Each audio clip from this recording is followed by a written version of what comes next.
Saludos, bienvenidos. Aquí abrimos un nuevo espacio, La Lengua Desatada, para hablar del castellano, de la lengua española, de una lengua común que nos une, pero después, además de la lengua, que es común, como digo, hay diferentes hablas. De esto nos vamos a ocupar hoy, entre otras cosas, con el catedrático Julio Borrego. ¿Qué tal, Julio? ¿Cómo estás? Hola, muy bien. ¿Qué tal, Ana? Bienvenido al programa, gracias por volver, porque ya contamos el primer día que te lanzábamos aquí el guante para que regresaras al programa y lo has hecho muy generosamente, así que muchísimas gracias por venir y si te parece lo vamos a retomar donde lo dejamos. Bueno, lo primero que yo he dicho es que el español es nuestra lengua común, pero luego, claro, hablas hay un montón, sí, ¿no? ¿Qué son las hablas en relación con la lengua? Vamos a explicar esto.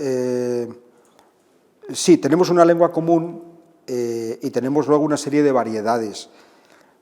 Variedades más o menos identificables. No se habla lo mismo en América, eso lo sabe todo el mundo. Dentro de América no se habla lo mismo en un país que en otro. Dentro de un mismo país no se habla lo mismo en una zona que en otra. Pero además de eso, eso es perceptible y entonces eso no es peligroso. Lo peligroso es que a veces personas a las que tenemos muy cerca hablan en realidad códigos distintos, es decir, usan la misma lengua pero la usan de forma diferente y no lo percibimos y eso da lugar a malentendidos sumamente peligrosos y es lo que enlaza con lo que veíamos el otro día de los códigos, podemos hablar de eso, de hombres y mujeres. Así es, porque sí, lo dejamos precisamente, lo dejamos precisamente ahí. Esto algunos de los espectadores claro, me han hecho comentarios al respecto, ¿no? Claro. No había reparado tanto en que no es una cuestión de diferencia de vocabulario, sino más bien de tipo de conversación. Sí, eso es. Y me hablabas el otro día, antes de comenzar la grabación, de algo que no comentamos y me gustaría que mencionáramos hoy, que es un libro del que me hablabas, que me recomendabas, que tiene que ver con esto, con el no entenderse, ¿no? Sí, sí. Es una lingüista americana que ha convertido sus libros en bestsellers, en superventas, y lo cual no es fácil, no es fácil. Y esta mujer se ha especializado justamente en eso, en explicar que muchos de los divorcios que ocurren en Estados Unidos se deben a que hombres y mujeres no se entienden. Y no se entienden porque hablan códigos diferentes, pensando que hablan los mismos códigos. Y no, hablan la misma lengua, pero la están usando de manera distinta y eso produce malentendidos que llevan al divorcio. Eso es lo que ella defiende. Uno de sus libros más conocidos, que está traducido al español, es Tú no me entiendes, y va precisamente de eso, ¿no?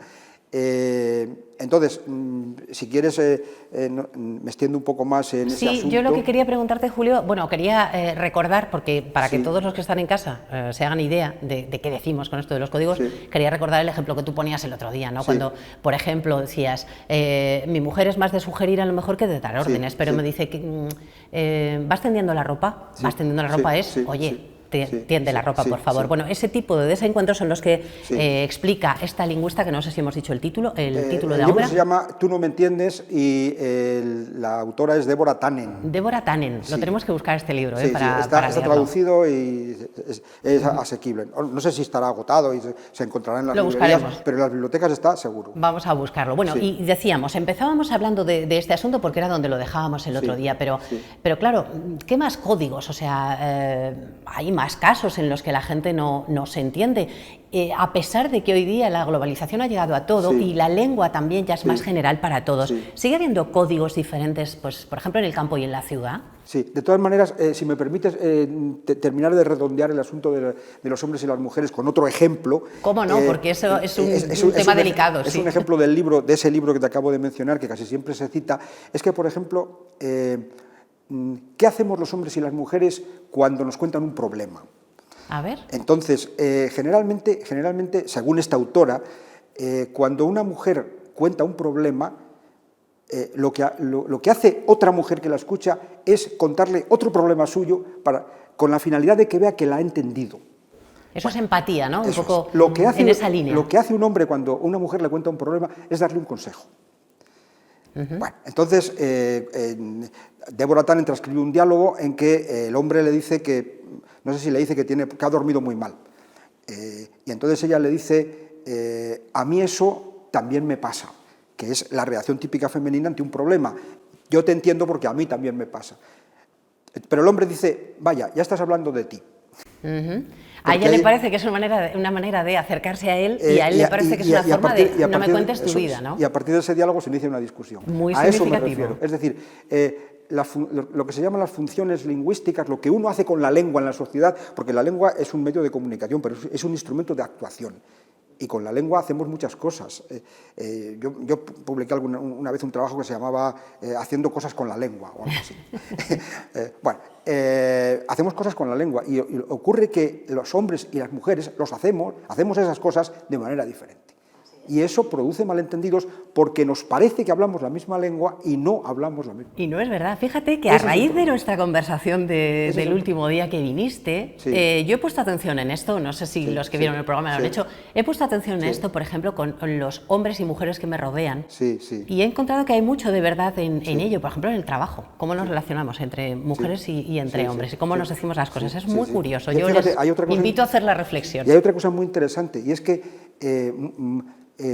no solamente puede ocurrir que hombres y mujeres usemos la lengua de otra manera, sino que la misma actuación se enjuicia de diferente manera según la haga un hombre o una mujer. ¿A qué te refieres con que se enjuicia? Ha habido experimentos de esto. Por ejemplo, el lloro de un niño suele interpretarse como tiene hambre y el lloro de una niña suele interpretarse como tiene miedo.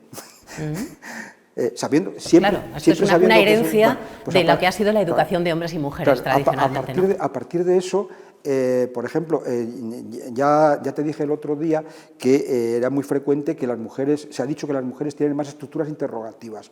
Bueno, pues cuando una mujer utiliza muchas estructuras interrogativas, se interpreta que pregunta mucho por inseguridad, y cuando lo hace un hombre se interpreta que lo hace por curiosidad.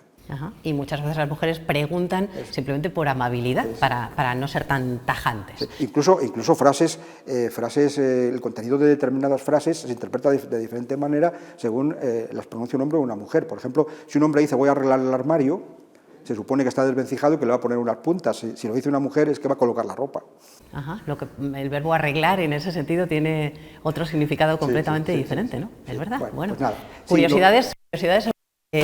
Pues atención a Te decía que las diferencias se van diluyendo, ¿no? También entre hombres y mujeres, porque ahora ya somos más parecidos en tantas cosas. Y yo te planteaba este tema, por ejemplo, del campo y la ciudad, ¿no? Que ahora no sé si hay diferentes códigos entre lo rural y lo urbano. Efectivamente, los códigos que existen dentro de una misma lengua y que no percibimos y que dan lugar a malentendidos, no se reducen evidentemente a hombres y mujeres.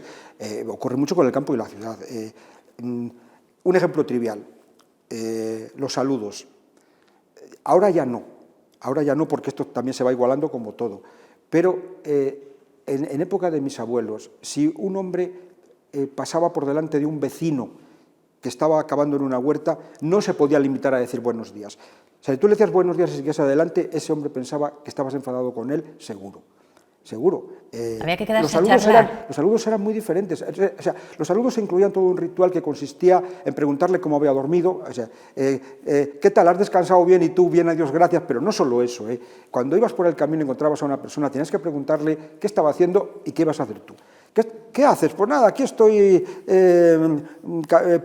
poniendo unos nabos y tal. Bueno, pues yo voy hasta ahí. O sea, si tú no haces el ritual del saludo y no explicas a dónde vas y tú no preguntas, la persona piensa que estás enfadada. Y entonces, pero esto dices que es más propio del mundo rural que del mundo urbano, porque también en las ciudades, esto, por ejemplo, lo hablamos un día en el programa con Alfonso Figueroa, que es otro de nuestros colaboradores, que es mexicano, y decía que cuando él llegó aquí notó una diferencia muy importante, y es que aquí todos le contamos a la gente de dónde venimos y a dónde vamos cuando nos encontramos por la calle, ¿no? Cosa que no se hace en otros lugares. Claro.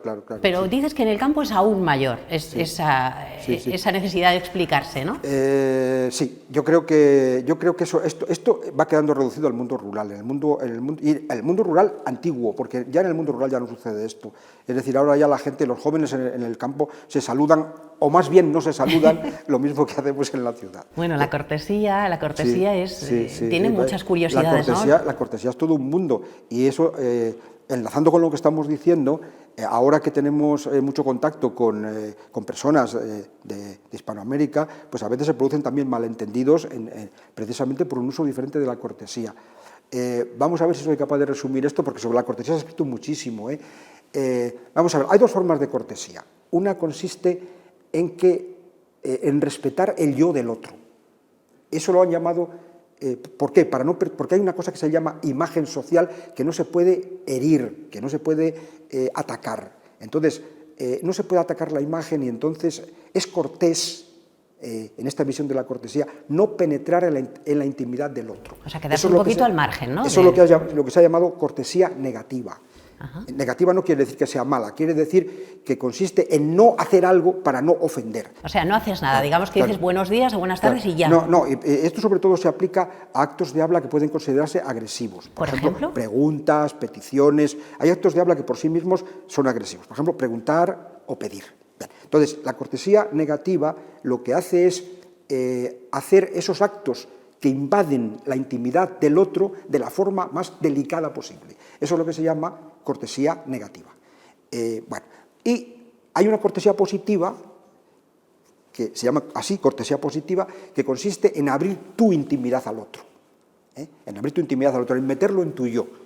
Entonces, por ejemplo, tocarle, dirigirle términos cariñosos, acercarte mucho a él para hablar.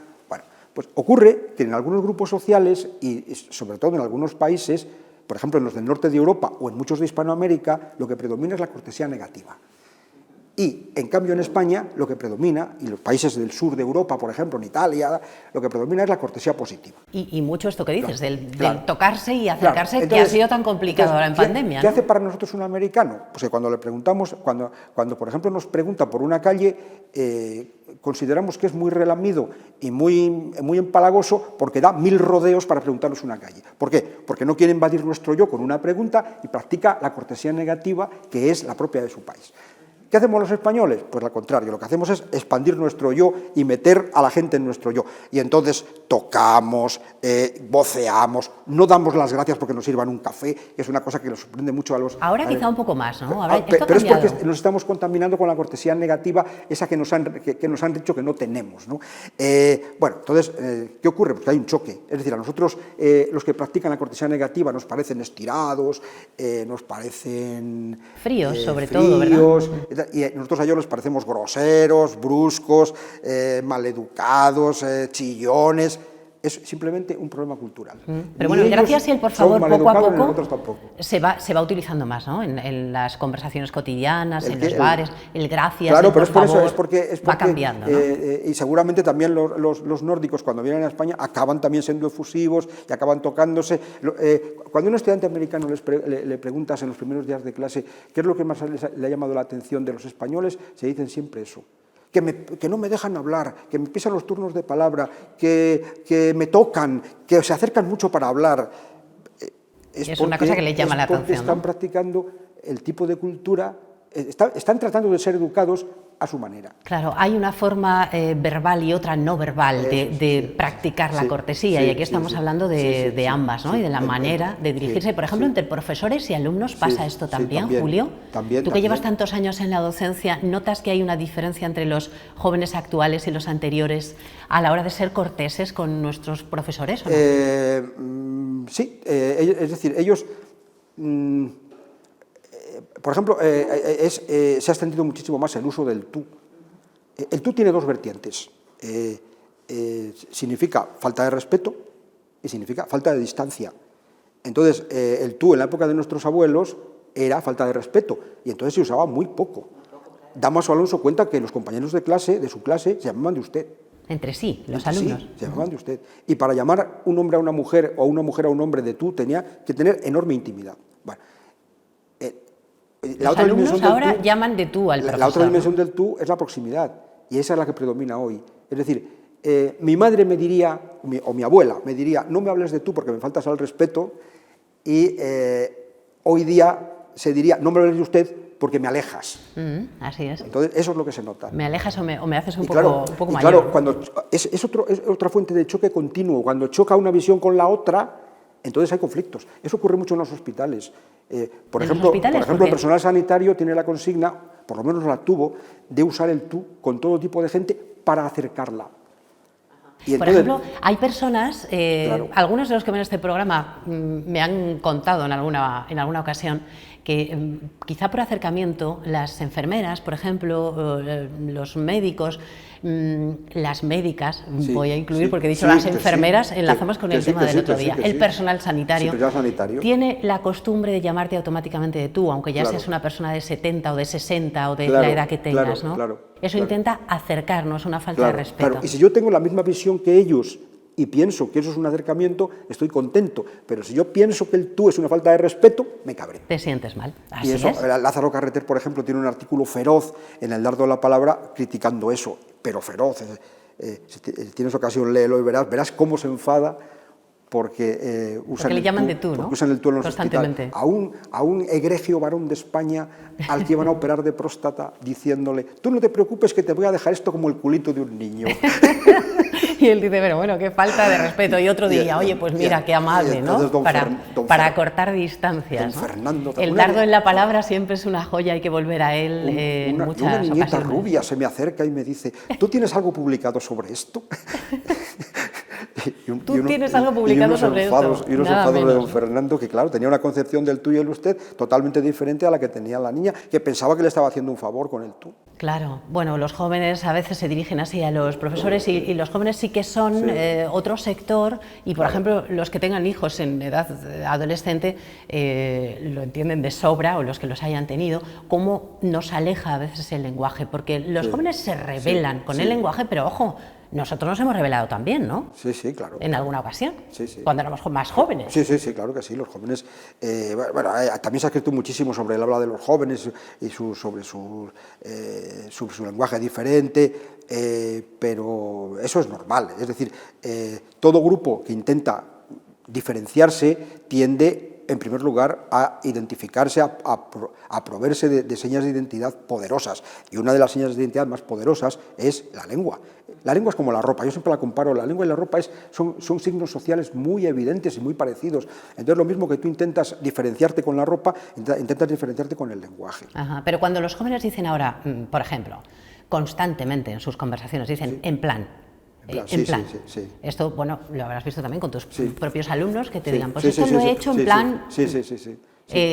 O dicen, por ejemplo, que nosotros somos boomers, somos unos antiguos, nosotros decíamos carrozas, ¿no? Sí. Aunque eso se haya quedado muy anticuado. Sí, pero es curioso porque estas jergas juveniles son efímeras. Son deliberadamente efímeras. Quiero decir que ellos mismos las abandonan cuando se van extendiendo. Y es curioso porque hoy suena más viejo una cosa que estuvo de moda hace 20 años que una palabra del Quijote. O sea, vamos a ver, para entenderlo. Suena más viejo pasota o carroza, ¿no? Si yo le digo a alguien que es un felón, eso es antiguo. Pero si le digo a alguien que voy a una boate, o que tengo un utilitario, o que voy a echarme un pitillo, o que tengo un niki, que son palabras, pues piensa que soy viejuno. Una cosa es viejuno y otra cosa es antiguo. Viejuno es una de esas palabras que tú incluirías en el postureo de palabras nuevas, ¿no? Que un día hablaremos de eso. Viejuno es una cosa que sin ser antigua está pasada de moda. Entonces todas esas palabras que yo usé en mi juventud y que pues esas pasaron de moda rápidamente y las que hoy... Y carroza, ¿quién se acuerda de carroza? Carroza, que incluso llegó al diccionario. Claro, muchas veces se acusa al diccionario de que no está al día y que no recoge esto, pero es que duran 2 días. Carroza está definido en el diccionario, ya no lo usa nadie. Ya no lo usa nadie, claro. Usa bueno, nadie. O sea que entonces Pablo Casado, cuando le llamaba felón a Pedro Sánchez, pues tiró de cultura del insulto. Sonaba antiguo, pero no sonaba viejuno. No sonaba viejuno. Sí, mira, con respecto a los jóvenes, yo creo que porque lo que intentamos hacer los lingüistas es no dar listas de cosas, sino tratar de poner etiquetas comunes, ¿no? Y entonces yo creo que los jóvenes se caracterizan fundamentalmente por 2 fuerzas.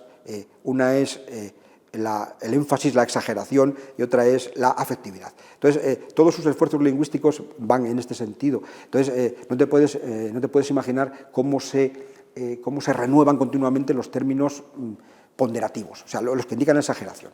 El súper, el mega, ahora se usa el súper, el mega, pero verbos nuevos como fliparlo, flipo, y luego, pues, como formas de afectividad, pues los acortamientos de palabras, los diminutivos, ¿no? Los diminutivos, voy a la facul, estoy en la uni. Los apelativos cariñosos, el terminar las palabras en i, que sabes que también es una moda que yo no sé si está pasando ya, o no, el amigui, el oli, ahora no se dice hola amigos, sino oli amigui, amigui, por lo el visto. guapi, ¿no? Hola, guapi. Que yo eso no lo practico, pero vamos, eso es lo que se dice. Tú no lo dices, ¿no? No vas por ahí diciendo, hola, oli, amigui. Hombre, me sentiría como si me pusiera una ropa que no es... insisto en el símil de la ropa, como si me pusiera claro, irías disfrazado. Unos pantalones cortos de flores. Lingüísticamente mismo, ¿no? Disfrazado. Bueno, dicen, por ejemplo, también palabras, los jóvenes que lo que hacen es cambiarles un poco el significado. Sí, en el libro que hablábamos la semana pasada, que mencionábamos aquí, de los cocodrilos en el diccionario, se habla de, por ejemplo, de algunos ejemplos, dicen acoplarse. Hoy día es que te pegas a alguien, ¿no? Con una lapa y te invitas tú mismo, ¿no? A una actividad. Eso es propio de todas las jergas, también no solamente tomar palabras nuevas o crear palabras nuevas, sino apropiarse de las que existen y darle un significado nuevo. Esto siempre ha pasado. Eso siempre ha pasado. No es tan moderno, ¿no? Sí. Hoy, lógicamente, muchas vienen del lenguaje informático. Decía Lakoff que hablamos siempre, que todo el mundo habla por metáforas, que las metáforas no son una cosa de los poetas. ¿Cómo es eso? Toda la lengua es metáfora. Explícanoslo un poco mejor. ¿Cómo es eso de que todos hablamos con metáforas? Todos hablamos con metáforas. O sea, la lengua es una metáfora continua. Por ejemplo, el amor es un camino. Y entonces, por eso decimos, hicimos juntos el trayecto, hasta aquí llegó nuestro destino, aquí se separaron nuestros destinos, nos fuimos cada uno en una dirección. Otra metáfora es una discusión, es un edificio.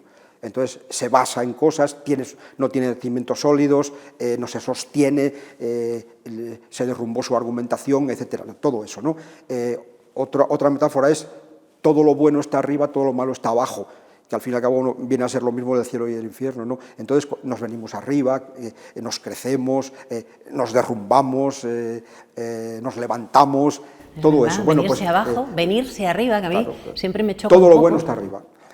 Seguramente porque caminamos erguidos. Entonces, estas metáforas suelen basarse en la fisiología. Entonces, pues una de las metáforas más abundantes ahora en los jóvenes, pero no solo en los jóvenes, es el hombre es una máquina, o el hombre es un ordenador, o el cerebro es un ordenador. Entonces nos colgamos, nos conectamos, nos desconectamos, pasamos pantalla. Es verdad. Estoy en otra pantalla. Estamos en modo tal. Estamos que ahora en modo. Está muy de moda. Es verdad, estamos en modo. Bueno, pues nosotros estamos casi en modo terminando el programa. Estoy en plan de terminar, que dirían los jóvenes. Pero nos quedan cosas por contar. Bueno, esto del postureo de las palabras lo vamos a dejar aquí encarrilado para el próximo día.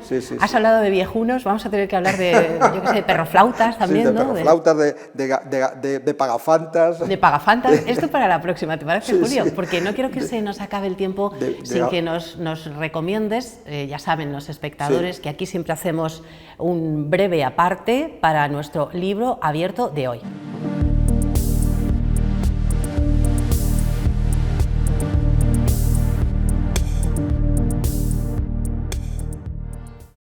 Así que, Julio, ¿qué nos traes hoy? Sí.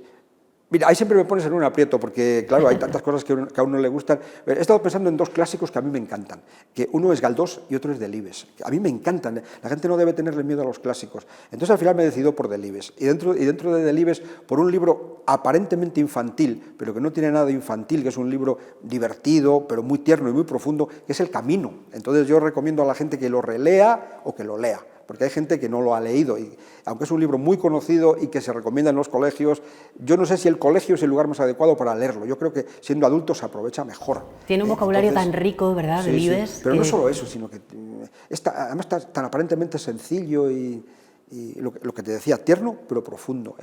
Tierno y profundo, El Camino, recomendación para Pero que todos. la gente no olvide a Galdós y que lo relea. Por cierto, ahora que mencionas a Galdós, me reñía un espectador el otro día que me decía, pero ¿cómo no sabías tú, cómo no te acordabas tú de esto del sexo? Cuando hablamos del sexo del bello sexo, que lo menciona Galdós y otros autores de su tiempo, ¿no? El bello sexo. Bueno, pues a Galdós y a Delibes, pero nos quedamos con Delibes y con El Camino. Hoy como recomendación del programa. Y antes de irnos, bueno, como siempre, aquí está la caja de las palabras rescatadas. Tenemos la última que nos dejaste, pero vamos a abrirla, la caja, para ponerla, que tú me digas hoy. A ver qué me traes. Bueno, pues siempre intento buscar una palabra que sea sonora, pero que también a mí me diga algo, ¿no? Bueno, pues voy a elegir precisamente palabra. Palabra porque me parece una palabra sonora. La palabra. La palabra, porque como todas las palabras que tienen muchas AES, es muy sonora, y además la palabra lo ha sido todo en mi vida, todo. en mi vida profesional y en mi vida personal. Entonces, elijo palabra. En tu vida personal también, no solo es una cuestión profesional. En mi vida personal también. Las palabras, bueno, conforman el mundo, ¿no? Es decir, yo creo que uno tiene muchos defectos y alguna cualidad. Yo creo que yo, desde luego, lo mío no es ser alto ni guapo, entonces quizá en la palabra he encontrado un refugio personal también. Un refugio para todo, la palabra. Aquí la dejamos. Palabra. En la caja de las palabras, la palabra palabra, que es verdad que... Valga la redundancia. ¿Cómo no la habíamos colocado aquí entre las palabras? Y me sorprende que no le haya dicho nadie, nunca le ha dicho nadie la palabra. Nadie ha dicho palabra. Sí. Fíjate que este programa va de ello.